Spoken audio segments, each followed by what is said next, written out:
Foundation principles for male and female relationships. I want to begin with a scripture.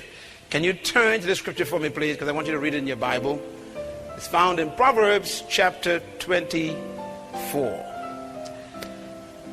I read this scripture before I was married. And I remember I was reading through the whole Bible as a teenager. I was about 18 years old. And I read this scripture. And I was shocked when I read the scripture because suddenly I understood it. As a teenager, I was very young. But this scripture has become the foundation of understanding relationships. The scripture is about building a strong marriage, a strong home, and a strong family. It is the wisdom of God spoken through Solomon regarding how to build a strong marriage, a strong home, and a strong family. So here's what it says. By wisdom, a house is built, and through understanding, it is established. And through knowledge, its rooms are filled with rare and beautiful treasure. End quote. Powerful stuff. The Bible here, in the words of Solomon, are telling us how to build a strong relationship, a strong marriage, a successful home, and a strong family. And it's not difficult to understand it, except we keep ignoring it. Now, here's God telling us, here's what you need to build a strong home, a strong family, and a strong marriage. And he doesn't mention love. He doesn't mention sex. He doesn't mention holding hands and cuddling and kissing. He doesn't mention emotions. And yet God gives us the formula for a successful family, home, and marriage. We keep ignoring it. This verse also tells us what qualifies you to marry someone.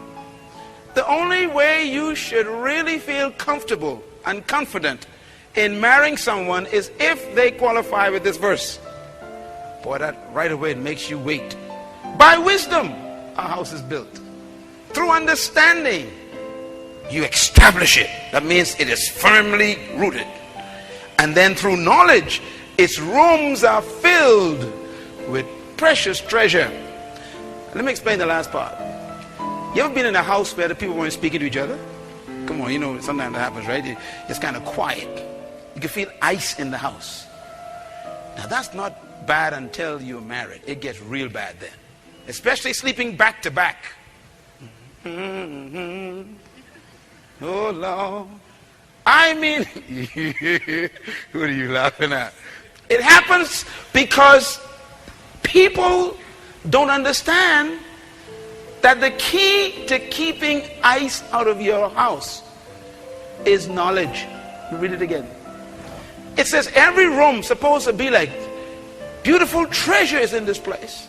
Precious things. It's a nice place to come home to. You want to be in every room together. Every room seems to be like a special place of treasure. It's a beautiful atmosphere. I mean, the Word of God says every room supposed to be precious. Boy, if some relationships, it's tough to even go to the whole house. You don't want to go back to the house, period. But yet he says, no, if you do it right, every room is a joy. I want you to remember this. Love does not build nor guarantee a successful marriage. That's a frightening statement. This verse tells me that love, as you know it, is not enough. I have sat in my office right here in the center with couples sitting in front of me with a divorce paper in their bag, and I hear them say to me, I can't live with him. And I hear him say to her, she's crazy, I can't live with her either. And then I ask the famous question, do you still love him? Yes. But why are you getting divorced? I can't stand him. But you love him? Yes. So I'm confused now as a pastor, okay? So I ask him, do you still love her? He's real cool now. Yeah. Why you marrying her? She's crazy, man. But you love her? Yeah. Why are you getting divorced? I can't live with her. But you love her? Yes. Do you know that 99% of the people who get divorced still love one another? 99%. They still love one another. During all the divorce procedure, they still love one another. But you see, they confuse love with wisdom, knowledge, and understanding. I'm going to give you a lot of dumb examples in this session, but I want you to remember the example because examples are good for you to understand the principles. For example, do you love your car? No, not really. But I think you love your car because what it does for you, right? Okay, let's say you love your car. Does love keep your car running? Come on. If you kiss your car and tell how lovely it was and wonderful it is, does it still run? No, your car doesn't run on love. What do you need? Gasoline. How do you know that's what the car needs? Because you know that's what the car needs. Because you what? Know. No matter how wonderful you say this car is, and you love the color of it, and it's beautiful, and it's cute car, and lovely car, nice car. You don't put gasoline in that car. It quits on you, even while you kiss it. Human beings are no different from that car. You see, according to the Word of God, the key to relationships is not love. Okay, I'm going to put these in order, all right? In order to understand this list, you got to start from the bottom. So I want you to write in your notes, put on the top the bottom word. First, you need to get knowledge. So write knowledge. That's the first principle to build successful relationships. You need what? Knowledge. And then you move up and you need what? Understanding. That's the second principle. And then you move to the final one, and that's what? Wisdom. You need wisdom. Oh, do you need wisdom to live with people? And that's what I'm going to teach you in this series. You're going to get knowledge, a lot of it. Then you're going to get, hopefully, understanding. You're going to understand the knowledge. My job is to break it down and so you can understand what it's saying. Because you cannot apply what you don't understand. And then we are going to learn how to be wise. Let me define the three words for you very quickly. The word knowledge, put next to it information. You need information. No relationship works without information. And this is usually the last thing you and I go after. We go after hugging and kissing and holding hands, but we don't go after information. And that's the first thing you should go after. The other problem is, if we don't go after a little bit of information, we go for the wrong information.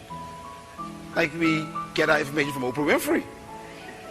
Or we get our information from some magazine on the shelf of people who've been married 5 times. Bad source of information. I can't think really of too many people who are successful Hollywood stars who will ever be a model for you in marriage. And yet we read all those magazines and we spend our money on those magazines and them books from them places, and we try to emulate these failures. Wrong source of knowledge. And the other problem is, if we do go for knowledge, we go to get knowledge from our friends who have been divorced before. Talking to your sister who marriage ain't working and she giving you advice about your boyfriend. Bad source of information. Or even your mother who been divorced 5 times, or your father who been divorced 5 times. Getting advice from him is not a good source of information. Where do you get your information from? But you got to get knowledge from somewhere first. The second word is what? Understanding. Right next to that word, write the word comprehension. Comprehension. It's a big word.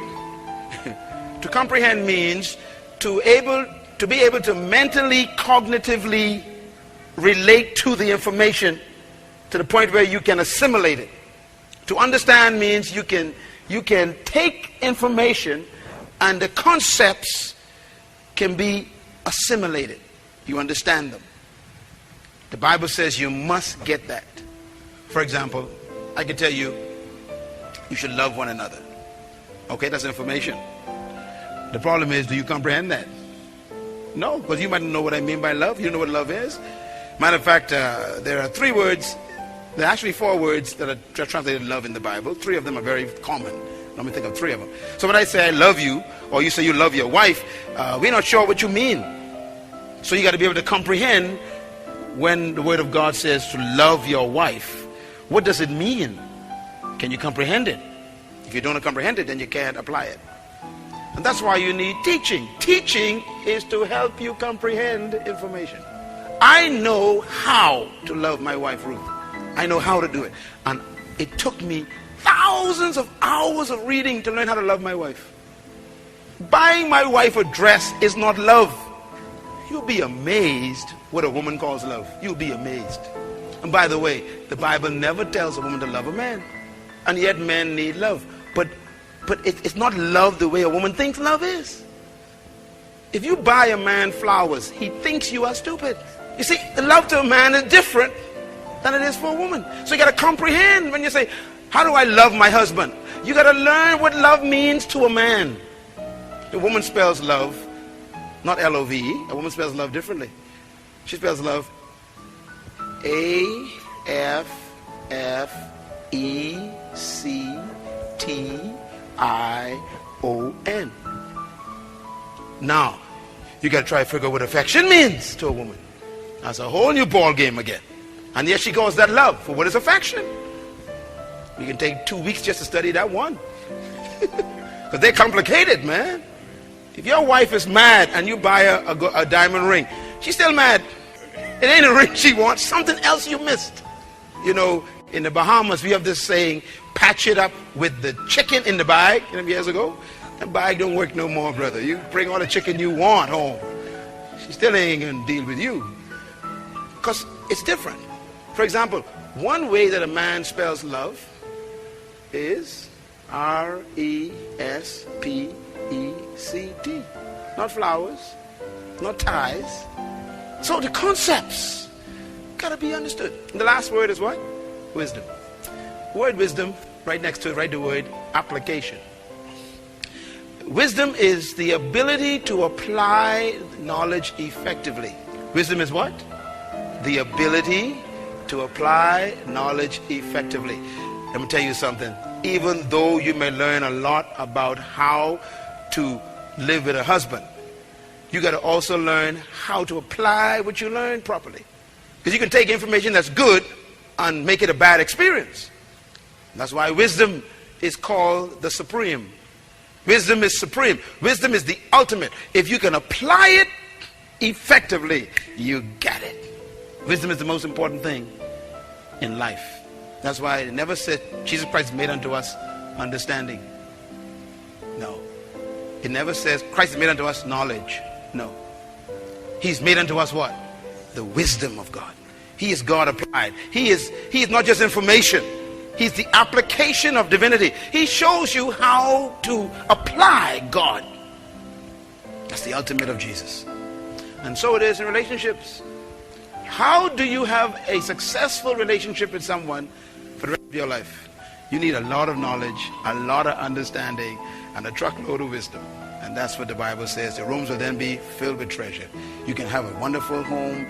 Your office will be like a treasured place.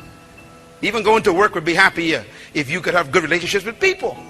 There are some folks who don't want to go to work tomorrow. Why? They got to face somebody they're upset with. Or vice versa. And it's not a nice place to work when people around you, they ain't speaking to you. So how do you relate to people where it's a joy, it's a treasured place to go there? And imagine not being able to come home to a place like that. Very important.